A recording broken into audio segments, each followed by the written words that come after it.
Hey guys, on today's video I'm going to show you how to replace your rear wheel cylinder. This is what a rear wheel cylinder looks like on your drum brakes. Now this trick I'm going to show you will work on any modern drum brake. It doesn't matter what make or model, pretty much as long as there is a automatic adjuster, and I'll show you what that is. And I'm going to show you how to replace this wheel cylinder without removing any of the springs or the shoes or anything like that. So, very simple. Remove the drum.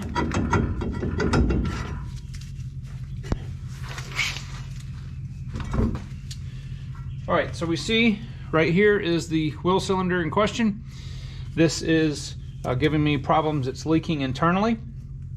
So what I'm going to do is I'm going to get me a screwdriver, and normally the way that you would do this is you would remove all these springs and all this assembly, the brake assembly, get everything off the backing plate, then remove the wheel cylinder. Well, that is not necessary. What we're going to do is we're going to use the self-adjuster.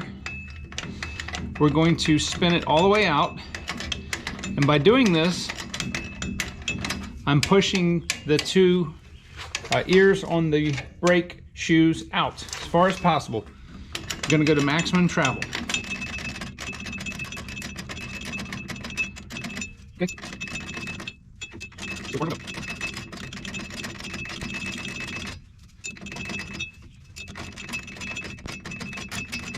All right. So you're almost away to the travel.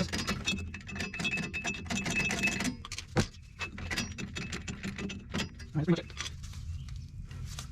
All right, so now that we've got our shoes pretty much all the way out as far as we can go, I'm going to go behind here,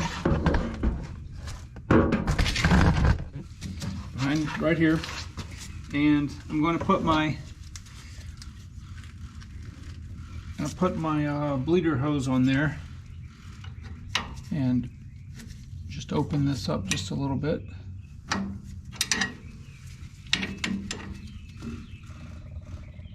The only reason I'm doing that, I'm just compressing the pistons in a little bit. Okay, just to take a little bit of pressure off there. Now, I'm going to remove the brake supply hose. Whoops, it's the 9/16 on this one. Please use a line wrench.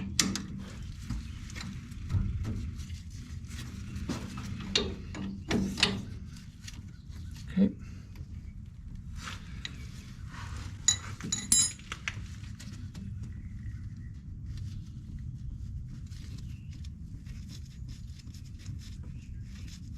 Now I can just slide the old wheel cylinder out.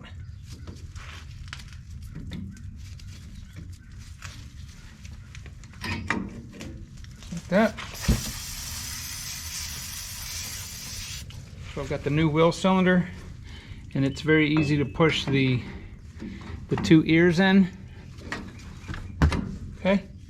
Now making sure that the two ears of the brake shoes are touching the pistons, or they're just slightly there.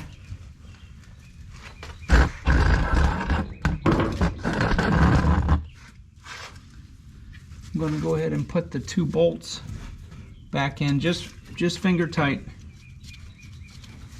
and I'm going to take the brake line and start threading it in here.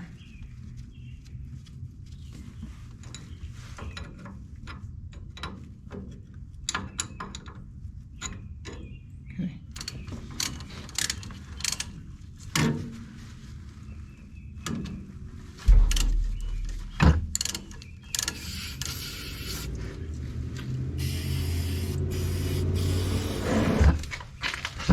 All right, so once that's done,